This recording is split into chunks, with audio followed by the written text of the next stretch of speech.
जय श्री राधे। आप लोगों ने भी सुना होगा इस समय अतुल सुभाष की कहानी चारों तरफ छाई हुई है।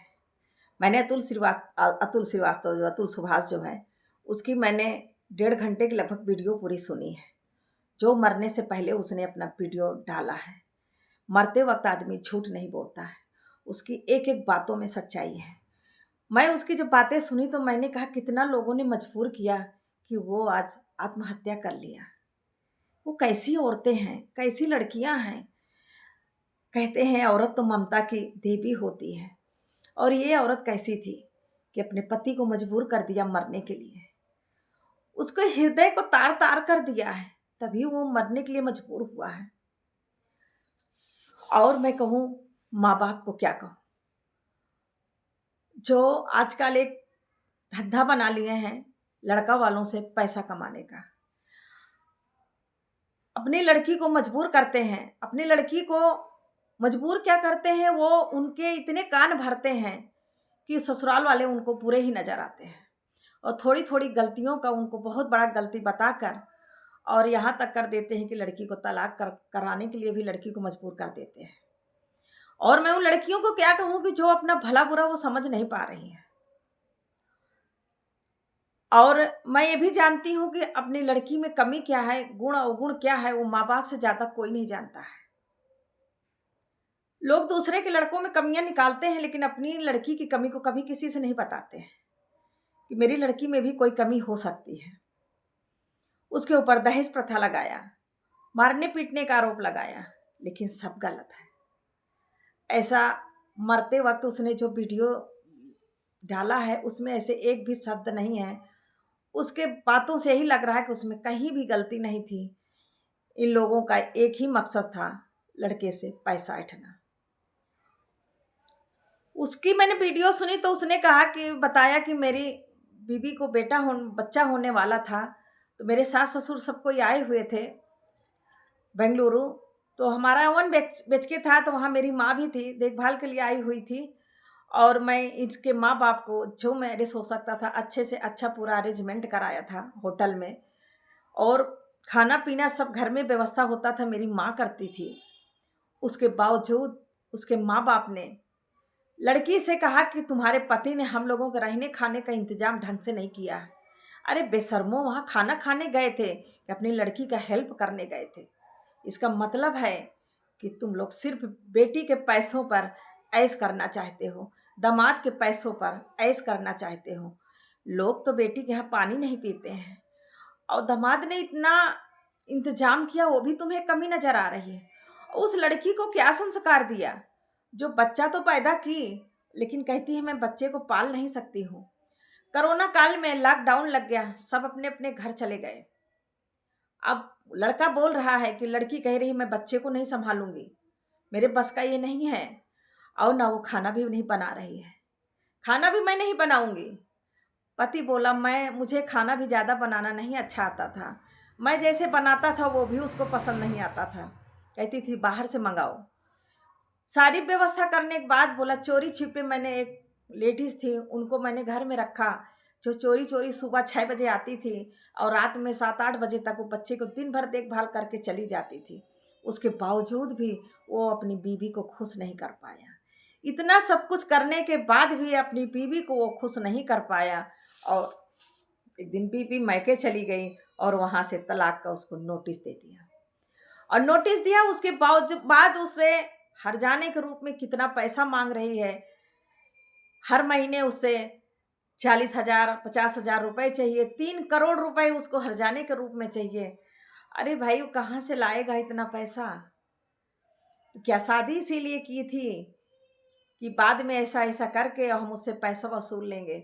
और पूरे घर वालों ने, पूरे उसके भाई पिता माता, यहाँ तक कि उसके अंकल आंटी जितने भी थे लड़की के, सब उसको अपनी अपनी तरह से उसको इतना परेशान किया, इतना परेशान किया कि बेचारा मरने के लिए मजबूर हो गया।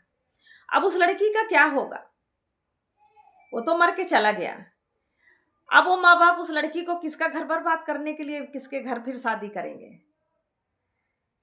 वो तो उद्धार हो गया, अपने करनी से वो तो गया। अब वो लड़की सोचे कि अब उसका क्या होगा, ऐसी लड़की से कौन शादी करेगा। अब ये है सोशल मीडिया के युग, चारों तरफ बदनाम हो चुकी हो, ऐसी लड़की को कौन अपने घर लाना चाहेगा, और कितने दिन माँ बाप रखेंगे। अब तो तुम्हारे हाथ में ना पैसा आया ना कुछ नहीं, दर दर भटकने के लिए मजबूर हो गए हैं। मैंने सुना है कि घर में ताला लगा के सब गायब हो गए। कितने दिन भागोगे, एक दिन पकड़ में आओगे। जिंदगी पूरे खानदान की बर्बाद हो गई। किसी का तो घर उजड़ गया, लेकिन तुम भी आबाद नहीं हो, बर्बाद हो गए हो। ऐसे लड़कियों को, ऐसे अपने बच्चों को शिक्षा क्यों माँ बाप देते हैं जो किसी का घर बर्बाद कर दे। और मैं उन लड़कियों को क्या कहूँ जो ससुराल को, अपने पति को अपना मानने में इतना देर क्यों करती हैं, जबकि उन्हें पता है कि माँ बाप के यहाँ गुजारा नहीं है, गुजारा उसके पति के यहाँ ही है। तो उसी पति से इतनी नफरत लोग क्यों करते हैं, उसी के माँ बाप से इतनी नफरत क्यों करते हैं, जो माँ बाप अपने 25 साल के पाले पोसे बेटे को उनको सौंप देते हैं, अपनी धन संपत्ति उनको सौंप देते हैं। लड़कियां उन्हीं माँ बाप से नफरत करती हैं और उसी पति को प्यार करने में बहुत देर करती हैं। मैं अतुल सुभाष की एक एक बातों से इतना मुझे दुख हुआ है कि वो लड़का कितना मजबूर हो गया था। और जो उसने जो बोला है, जो एक एक बात कही है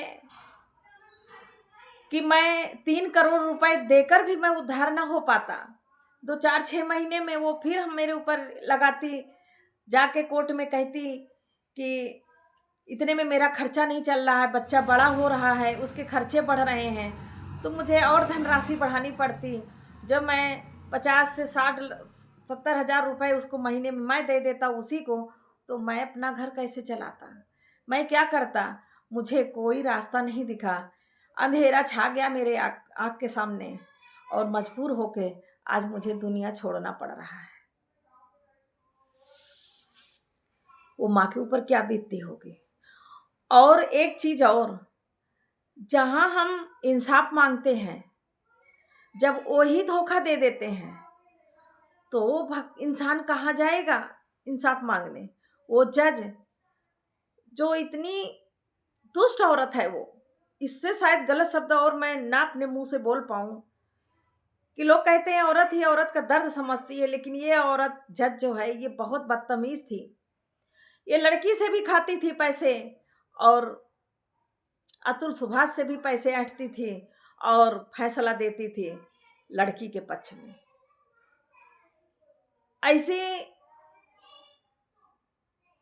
औरत के लिए मेरे मुंह में कोई शब्द नहीं निकल रहे हैं, इतना घटिया शब्द मेरे बोलने का मन कर रहा है उसको, कि उस औरत के कारण आज एक लड़का मरने के लिए मजबूर हो गया।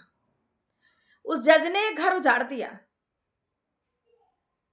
और मैं सबसे एक ही विनती करती हूँ कि अतुल सुभाष के वीडियो को इतना वायरल करो कि उस जज को, और जज के नीचे जो बैठता है, जो भी जज का पीएस ये जो भी हो, इन दोनों को सख्त से सख्त सजा मिले।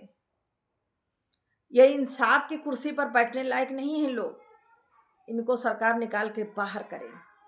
और मैं सबसे विनती करती हूँ कि अतुल सुभाष के फोन को, वीडियो को इतना वायरल करो कि कोई भी लड़की ऐसा गलत कदम उठाने से 100 बार सोचे। लोग कहते हैं कि पुरुष गलत होते हैं, हर मर्द गलत नहीं होता है, हर पुरुष गलत नहीं होता है, औरतें भी गलत होती हैं और अपने कानून का गलत फायदा उठा रही हैं। उन्हें जो ताकत सरकार ने दी है, उस ताकत का वो गलत फायदा उठा रही हैं। इसके लिए सरकार को भी सोचना चाहिए कि किसी को, लड़की के कारण किसी का घर ना उजड़े। लोग मुझे कहते हैं कि आप हमेशा बहुओं की ही बुराई करती हैं। आजकल की लड़कियां ऐसा कर रही हैं, घर बर्बाद कर रही हैं, लोगों को मजबूर कर दे रही हैं मरने के लिए, पूरा घर बर्बाद कर रही हैं। इसलिए मैं बोलती हूँ, बहुत सारे ऐसे घर हैं मेरी आंखों के सामने, और सच्ची कहानी सच्ची बातें, लेकिन मैं सबकी बातें वीडियो पे उजागर नहीं कर सकती हूँ, क्योंकि किसी के इज्जत का सवाल होता है। मैं हमेशा वही बातें करती हूँ जो देखती हूँ, जो सुनती हूँ, और मैं पक्ष विपक्ष की बात नहीं करती हूँ। मैं जिसको गलत देखती हूँ मैं उसी को बोलती हूँ। जागिए, अपने बच्चों को अच्छी शिक्षा दीजिए, अपनी खासकर अपनी लड़कियों को अच्छी शिक्षा दीजिए कि जिससे किसी का घर न उजड़े।